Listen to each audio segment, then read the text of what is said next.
Friends, आज ये मेरा 5वां क्लास जनरल हिंदी व्याकरण का है और जिसमें हम लोगों ने संज्ञा सर्वनाम विशेषण क्रिया अव्यय में इसमें आदि बोधक शब्द जैसे आ ओ अरे का सा बास बाप रे छी इत्यादि शब्दों के बारे में देखा था। इसके अलावा हम लोगों ने वचन लिंग विलोम शब्द पर्यायवाची शब्द मुहावरा इत्यादि को पढ़ा और आपसे भी रिक्वेस्ट है कि आप इसको विधिवत पढ़ें प्रॉपरली, जहाँ नहीं समझ में आए आप पूछ सकते हैं। तो चलिए आज हम कुछ मिले जुले शब्दों का अभ्यास करेंगे। इसको आप एक तरह से श्रुतलेख डिक्टेशन जिसको कहते हैं, तो इन शब्दों को आप दोहराइए कम से कम 5-5 बार। और आज हम लोग थोड़ी बहुत निबंध पे चर्चा करेंगे और पत्र का प्रारूप मैं बताऊंगी। इससे पहले मैं थोड़ा सा जो निबंध हम लोग करेंगे एक तरह से, तो जिसमें मैंने सोचा है आपको कोई एक एनिमल्स के बारे में अपना परिचय तो आपको निश्चित जानना है कि मैं स्वयं अपने बारे में क्या लिखूं। अब कुछ इलेक्ट्रॉनिक आइटम्स जैसे मेरा कंप्यूटर, मेरी साइकिल, मेरा पुस्तकालय, तो ये भी एक टॉपिक रहता है, उस पर हम लोग चर्चा करेंगे। कुछ एक नेशनल फेस्टिवल जैसे 26 जनवरी, 15 अगस्त और जो भी डेट हम लोग इम्पोर्टेंट डेट को सेलिब्रेट करते हैं जैसे टीचर्स डे, बाल दिवस, 14 नवंबर, क्रिसमस, तो इन 4-5 में हम लोग 1-2 कर लेंगे।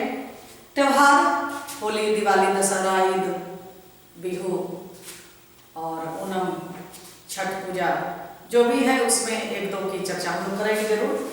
और बर्निंग टॉपिक जैसे वर्तमान स्थिति, अभी हम लोग जैसे कोरोना वायरस से जूझ रहे हैं, घर में बंद हैं, तो इस दौरान कुछ टर्म्स की उत्पत्ति हुई, पहले से भी था लेकिन आजकल चर्चा में ज़्यादा है, जैसे वायरस, लॉकडाउन, क्वारंटाइन।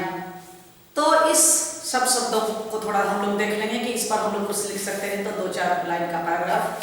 उसके बाद मैं चाह रही हूँ कि कुछ दर्शनीय स्थल जैसे स्टैच्यू ऑफ यूनिटी आजकल का कुछ बच्चे देखे भी होंगे, बड़ौदा में या बड़ौदा से 90 किलोमीटर की दूरी पर बना हुआ है। बहुत ही खूबसूरत, बहुत ही देखने लायक जगह है, कुछ विशेषताएं भी है। तो स्टैच्यू ऑफ यूनिटी जैसे, उसके बाद एक बिलासपुर के तरफ एक जगह है अमरकंटक, तो वहाँ पर काफ़ी बहुत बड़ा ऊंचा, मतलब मुझे लग रहा है कि हिंदुस्तान का यह बहुत बड़ा शिवलिंग होगा। तो इस तरह के कुछ जैसे श्री यंत्र मंदिर है, उसके बाद एक स्टैचू आपने देखा होगा, कभी वक्त मिलेगा मैं दिखा दूंगी इसी दौरान। चारों तरफ से सिर है तो उसको श्री यंत्र टेम्पल कहा जाता है। तो इस तरह के दर्शनीय स्थल पर हम लोग कुछ चर्चा कर लेंगे। और आज हम लोग पहले मिले जुले शब्दों का अभ्यास कर रहे हैं। जरा इसमें आपको देखना है शब्दों पर मात्रा का ध्यान देना है, उसके बाद संयुक्ताक्षर, फिर बड़ी नाव की मात्रा के कुछ शब्द हैं, रेफ। उसके बाद हम लोग आज पाठ पढ़ते समय में कई बार हम लोगों को मोर और प्रकृति का वर्णन करना पड़ता है, तो मुझे लगा कि मोर जो है वह राष्ट्रीय पक्षी है, तो इसी पर चर्चा आज कर ली जाए। पत्र का प्रारूप मैंने थोड़ा सा आपको लिख रखा है, आगे नेक्स्ट क्लास में हम लोग पत्र के ऊपर भी चर्चा करेंगे। तो चलिए एक बात मैं दोहराती हूँ, अपने कॉपी और पेन ले लें और इन सारे शब्दों को पहले एक बार लिख लें और फिर एक पेज में आप 3 या 4 शब्द जो भी आपको प्रॉपर गैप दे करके लिखना है और उसको 5 बार दोहराना है, ताकि कई बार होता है क्या कि हम लोग हिंदी 10th 12th के बाद कम टच में रहते हैं, लेकिन आप पता ही है कि कंपटीशन का जमाना है और उसमें आपको हिंदी से सवाल आते हैं, हिंदी का एक पेपर भी रहता है। तो वैसे सिचुएशन में कभी कभी हम लोग शब्द को लिखने में गलती कर देते हैं, तो ऐसी गलती आपको ना हो इसलिए हमने ये कुछ 1-2 क्लास में मैं मिले जुले शब्दों का अभ्यास करवाऊंगी। तो चलिए पहला शब्द मैंने लिखा है आशीर्वाद। इसमें देखिए बड़ी की मात्रा रेफ, 21 संयुक्ताक्षर, उच्चारण संयुक्ताक्षर, बड़ी नौकी का उच्चारण, कुल्हाड़ी संयुक्ताक्षर, कोल्लू, गड़ेरिया, चिट्ठी, डिबिया, धुआं, उ की मात्रा चंद्रबिंदु, त्रिशूल, निर्जीव, पंक्ति, पिंजरा, बिस्कुट, रुई, लक्ष्मण, वनस्पति, वरुण, शहनाई, शून्य, सन्यासी, संपत्ति, सिंह, सीढ़ी, सूची, सूर्य, स्वामी, हथकड़ी, हथौड़ा, होठ, कष्ट, प्रतिष्ठा।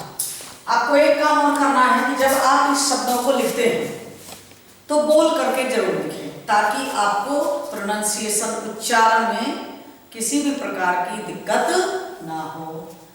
तो लिख लिया, मुझे लग रहा है कि थोड़ा सा समय आपको दे देना चाहिए लिखने के लिए। एक बार मैं पुनः दोहरा रही हूँ। आशीर्वाद 21, उच्चारण कुल्हाड़ी, कोल्हू, गरेड़िया, चिट्ठी, डिबिया, धुआं, त्रिशूल, निर्जीव, पंक्ति, सिंह, पिंजरा, सीधी, बिस्कुट, सूची, रुई, लक्ष्मण, सूर्य, वनस्पति, स्वामी, वरुण, हथकड़ी, शहनाई, हथौड़ा, शून्य, होठ, सन्यासी, कष्ट, संपत्ति, प्रतिष्ठा। तो इस तरह के शब्द मैं कुछ दिया करूंगी और आप इन शब्दों का आप 5-5 बार लिख करके घर में प्रैक्टिस करिए। कोशिश होनी चाहिए कि आप इसके जो भी शब्द दिए गए हैं इसका अर्थ समझें और इससे वाक्य बना लें। वाक्य बना करके आप एक कॉपी में कंप्लीट कर लीजिए। चलिए अगला जो हमारा टारगेट है कि हमें निबंध, एक पैराग्राफ, अनुच्छेद, बहुत लंबा नहीं जाएंगे, और जिस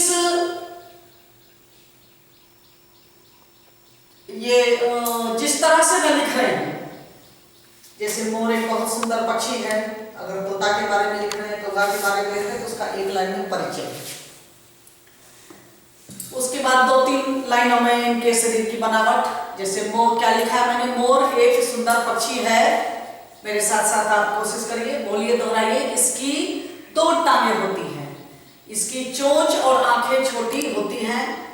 आपको अगर एक सेंटेंस में लिखने में, पढ़ने में दिक्कत है तो आप 2 बार लिख सकते हैं। इसकी चोंच छोटी होती है, इसकी आंखें छोटी होती हैं, लेकिन बार बार सेंटेंस को बढ़ाने में मैं बिलीव नहीं करती हूँ, थोड़ा कंक्रीट करके मैंने इसको लिख दिया है। इसके पंख रंगीन होते हैं, जिसे फैला करके, अब जैसे आप लिख भी सकते हैं इसके पंख रंगीन होते हैं, मोर पंख फैलाकर नाचता है। तो मैंने इसे थोड़ा शॉर्ट कर दिया कि इसके पंख रंगीन होते हैं, जिसे फैलाकर नाचता है। तो आप इसकी जगह पर लिख सकते हैं मोर अपने पंख फैला करके, या मोर अपने रंगीन पंख फैलाकर नाचता है। यह छोटी पत्तियां और कीड़े खाता है। यह ऊंचा नहीं उड़ सकता है, पक्षी होते हुए भी यह ऊंचा नहीं उड़ सकता है। अब उड़ने में क्या टेक्निक्स है वो हम लोग साइंस के क्लास में, या जब भी चर्चा होगी तो हम लोग कर लेंगे। यह हमारा राष्ट्रीय पक्षी है। यह आपको एक छोटा सा पैराग्राफ मैंने दिया मोर के बारे में, तो आप इस पर लिख लीजिए, ठीक है। एक बार मैं फिर इसको पढ़ रही हूँ। मोर बहुत सुंदर पक्षी है, इसकी 2 टांगे होती हैं, इसकी चोंच और आंखें छोटी होती हैं, इसके पंख रंगीन होते हैं, जिसे फैलाकर नाचता है। यह छोटी पत्ती और कीड़े खाता है। यह ऊंचा नहीं उड़ सकता है और यह हमारा राष्ट्रीय पक्षी है। तो आप जब भी कभी लिखें निबंध तो वह क्या है एक लाइन में, उसके शरीर की, रंगों की, ये सब की बनावट 2-3 लाइन में, वह क्या खाता है, उसकी क्या विशेषता है। और अगर हमारे नेशनल चीजों में अगर वो है, जैसे मोर हमारा राष्ट्रीय पक्षी है, तो अब जैसे जलेबी के बारे में लिखेगा तो हमारा राष्ट्रीय मिठाई लिख सकते हैं। तो इस तरह से आप एक निबंध को कंक्लूड करके लिख लीजिए। अब थोड़ी सी चर्चा मैं पत्र के ऊपर करूंगी, आज बहुत ज्यादा नहीं, क्योंकि आपको इतना सारा वर्क दे दिया गया है कि आप अभी आराम से बैठ के आज से कल तक में कंप्लीट करेंगे। तो पत्र, अब तो मोबाइल का जमाना है, कोई पत्र तो लिखता नहीं है, लेकिन फिर भी इसकी जरूरत पड़ती है। तो हम पत्र 2 प्रकार के होते हैं। कौन कौन? अनौपचारिक और औपचारिक। अनौपचारिक पत्र में क्या है, हम अपने निकट संबंधी, माता पिता, भाई बहन, मित्र को अपनी निजी बातों को शेयर करते हैं, ठीक है। और इसमें क्या है, औपचारिक पत्र में निजी संबंध से कोई मतलब नहीं है, ना तो हम अपने पिताजी को लिखते हैं, ना माताजी को, ना भाई, ना बहन, ना किसी को। इसमें क्या है, जैसे प्रार्थना पत्र है, व्यवसायिक पत्र है, और कार्यालय, अगर ऑफिस में हम काम कर रहे हैं तो उससे रिलेटेड जो भी बातें लिखनी है हमको औपचारिक पत्र में। कल हम इसकी चर्चा करेंगे। थोड़े बहुत मिले जुले शब्दों के बारे में और जानते हुए हम लोग निबंध और पत्र पर स्ट्रेस करेंगे। ओके, तो आप सभी चीजों को फोकस करिए ब्लैक बोर्ड पर, और एक एक करके आपको काफी अच्छी तरह से लिखना है। कॉपी में स्पेलिंग की गलती बिल्कुल नहीं होनी चाहिए, ध्यान दें इस चीज पर। मात्रा की भी गलती नहीं होनी चाहिए।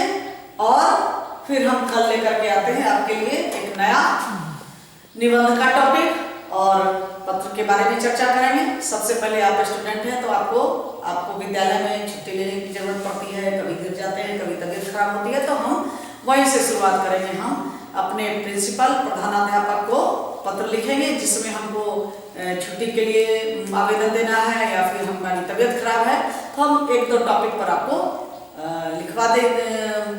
लिखवाते हुए चर्चा करेंगे। तो चलिए आज के लिए इतना ही काफ़ी है। नेक्स्ट क्लासेस आप लोग सभी अच्छी तरह से वर्क करिए। ओके।